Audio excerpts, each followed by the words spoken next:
Welcome back, guys. Today we're going to carry over the rest of this room. So we got the last 3 tasks left, and today we're going to go over these. So we discovered, or we actually went through let's go over a couple of things we did in the previous video. So basically we did task 1 all the way till task 6. We got a compromised machine. We were required to analyze the Windows event logs manually without the need for any SIEM tool. So we did that again by what happened? Okay, we did that by normalizing or standardizing the event logs into CSV and XML files. So if you know that, you can get back to the previous parts of Tempest challenge. So after we did this, we actually imported the logs to different log analysis tools, including Timeline Explorer, Sysmon and Brim Packet Capture, which is here. Okay, so let's go back, and the first infection vector that got the machine compromised was a Word document. The Word document was downloaded by the user, assumingly, of course, to the compromised machine. The Word document, after it was opened, it invoked a command, a base64 command that actually exploited a vulnerability in Microsoft Diagnostic Tool. This is the CVE of the vulnerability. So Word document exploited a vulnerability using a base64 command, and then what happened? The base64 command executed a series of other commands where it added a command to the startup. Okay, so there was persistent mechanism here. The command executed partially to download further Trojans from the C2 server. So the document here, the Microsoft document, was the first vector that led to a series of Trojans or drive-by downloads and C2 communications.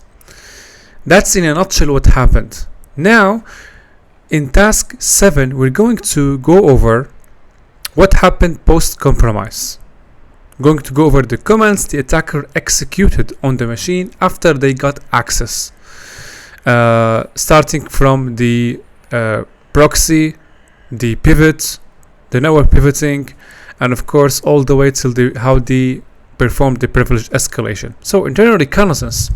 So here, as you can see, this is the follow-up on the previous tasks, and here we have the questions to answer. Never mind with these, let's go to the questions. So the attacker was able to discover a sensitive file inside the machine of the user.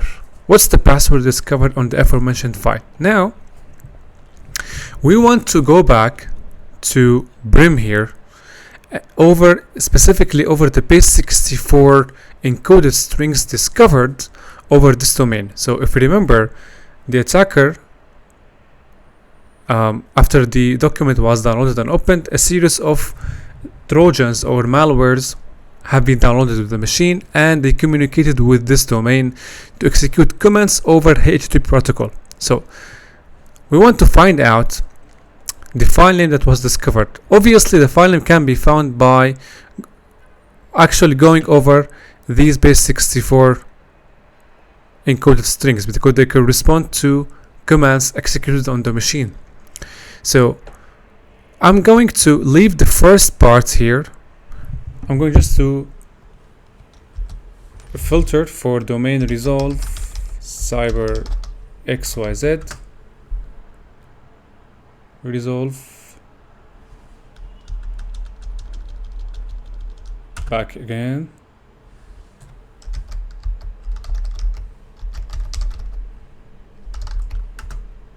Okay, all right.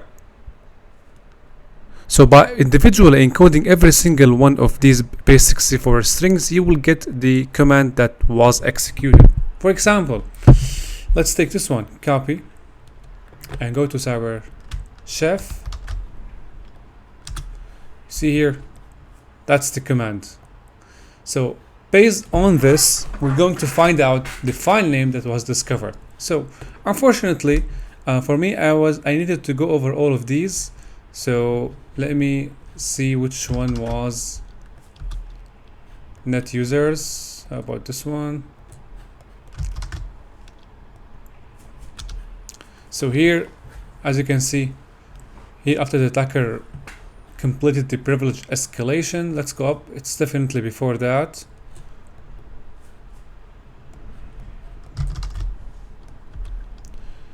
So this is the service configuration success.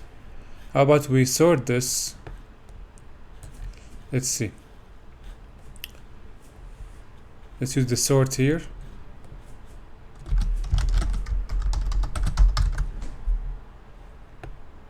Okay, and let's grab the first command. So here, as you can see, the enumerating the local group administrators, and here, as you can see here, the attacker added the user Shion to the local administrators group. Still, we will need to find out what command. I think it's here. I found it somewhere. But let me go back to, let me remove the filter here, because I remember I found this in the, as you can see, we have the first part, and then we have normal communications taking place, and again here the attacker again executed commands on the machine. So I found the right command here, I remember. As you can see here, the attacker is listing the network connections. After this, we got this one. Yeah. So this is the file. As you can see, the attacker discovered a file. Actually, it is a PowerShell script automation, and that was the password for the file. And this is your answer. Now the attacker then enumerated the list of listening ports inside the machine. What's the listening port that could provide a remote shell inside the machine? Obviously the attacker now is going through the process of privilege escalation. Okay, so it's very obvious that they would do all of this on the machine. So basically we want to find out the listening port. Now if you remember, this command here revealed, seems like we, okay, copy. This revealed the network connection. As you can see, the attacker executed netstat -no to reveal all of the connections. And if you notice, we have this port 5985. Does this remind you of a specific thing? It's actually the port or the listening port of the WinRM, the Windows Remote Management. And it's very prominent service used by attackers, or taken advantage by the attackers to establish a stable shell. So the attacker discovered that 5985 is an open port on the machine, and that's the answer. Now the attacker then established a reverse SOX proxy to access the internal services hosted inside the machine.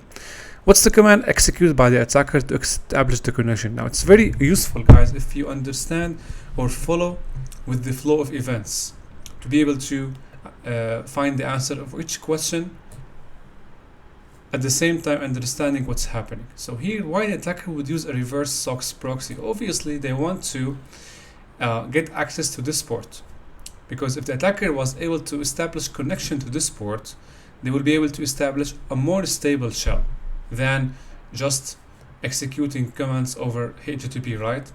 So the attacker, that's why the attacker used SOX proxy to access this port 5985. What's the command they used? So obviously if you go back to Terminal Explorer and we search for the word SOX, you can see we got one result, and this is the exact command the attacker used to establish SOX proxy. As you can see, they did this over port 8080. So all of the commands that they will execute will just, as you can see, transferred, or let's say to over to port 5985. So that's the command. What is the SHA-256 hash of the binary used by the attacker to establish the reverse SOX proxy connection?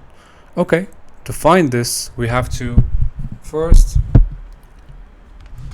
filter with this executable name, and if you go to the original path, C users Binimaro downloads, from here you will grab the hash. Where is the hash?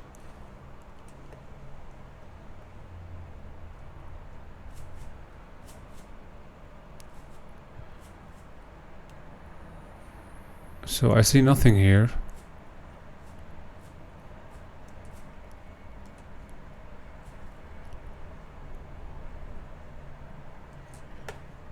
Okay. So most probably it is this one. Wait.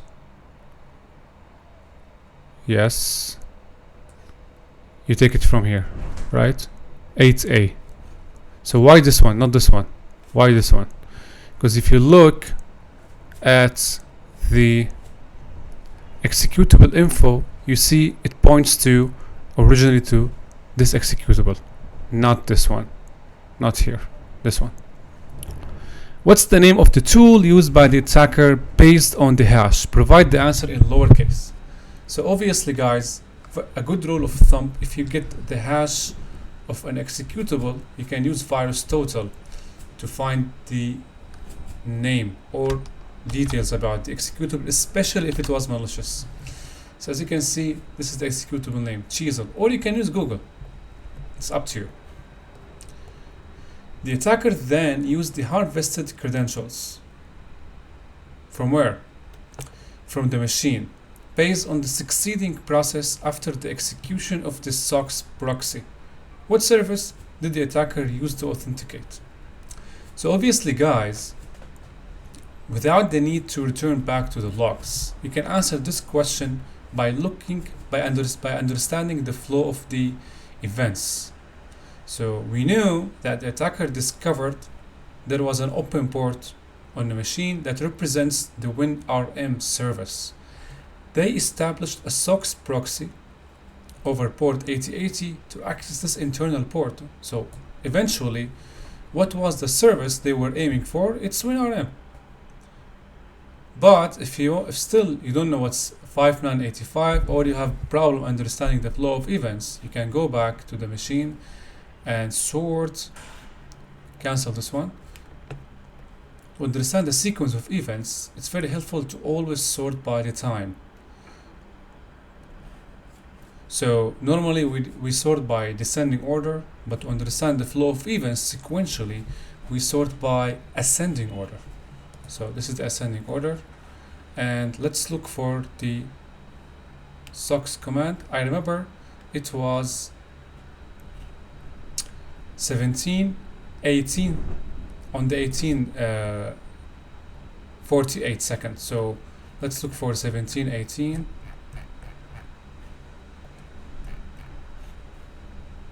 So all the way up. Okay, 1718. 1848, and that's it. So here marks the timestamp of the SOX proxy execution. We want to find out what happened after. Okay, what happened after? What service did the attacker use to authenticate? Okay, scrolling down.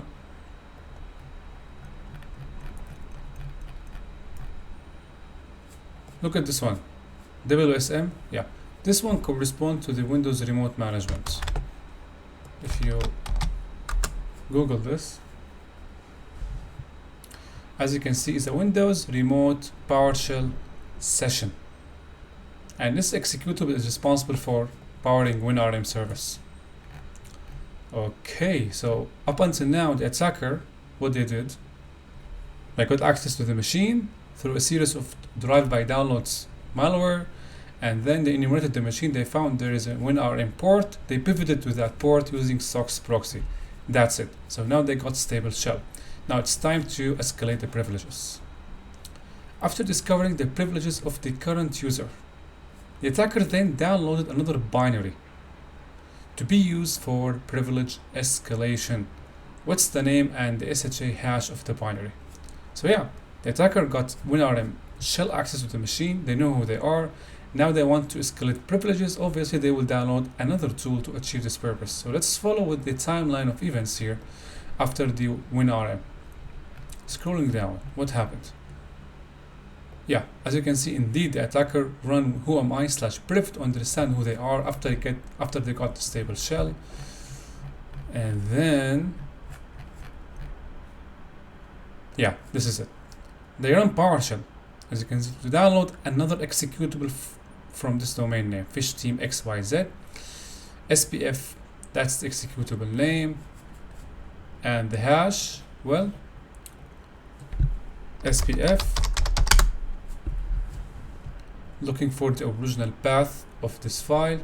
So it's either under this one or this one. Let's see the hash. So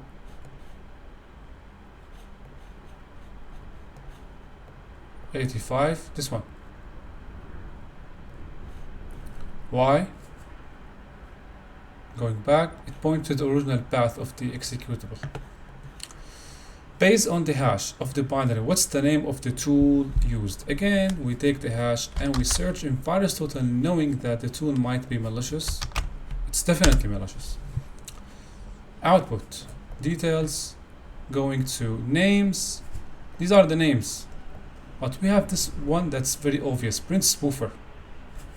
And that's the name of the executable. So obviously the attacker used print spoofer vulnerability or exploit, sorry, to elevate the privileges. The tool exploits a specific privilege owned by the user. What's the name of the privilege? Well, we Google print spoofer and we found this GitHub that actually contains the exploit to be used. So from local network service to system by abusing impersonate privilege. And that's the privilege.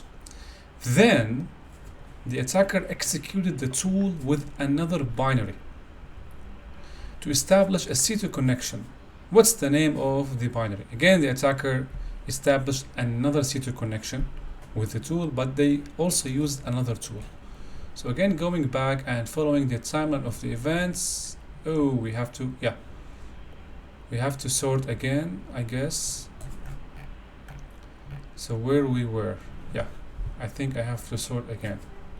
So 17. The point was 1748, 1848. Yeah, let's follow up from here. Yeah, who am I? Using partial, and then they downloaded the malicious binary, and then they executed another binary to connect to C2. Scrolling down. Not this one. Here they downloaded the final executable, but not this one.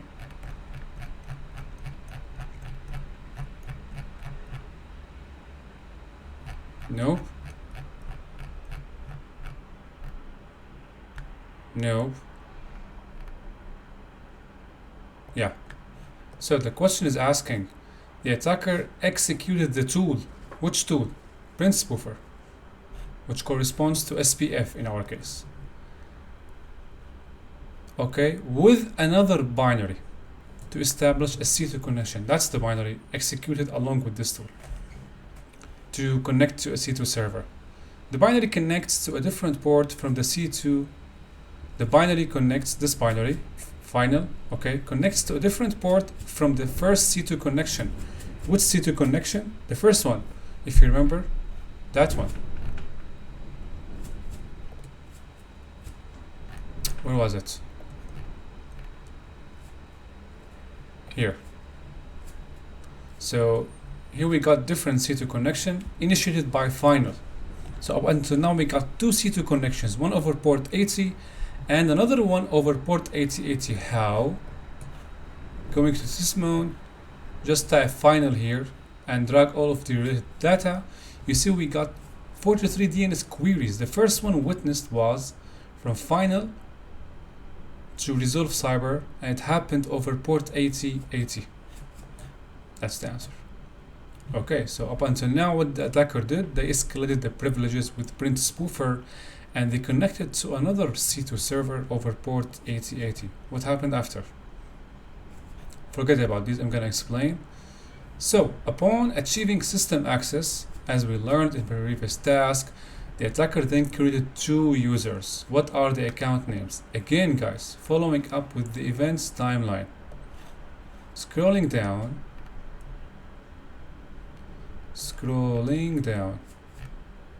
Yeah, see, the attacker was trying to add users, but obviously the command is not correct. They are missing the /add that needs to be included in the command in order to add users. But never mind, you can learn from these commands what were the users the attacker was trying to add. So the first user was Shuna, and the other one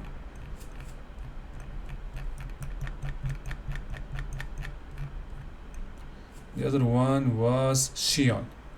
These were the users. Prior to successful creation of the accounts, the attacker executed commands that failed in the creation attempt. What's the missing option?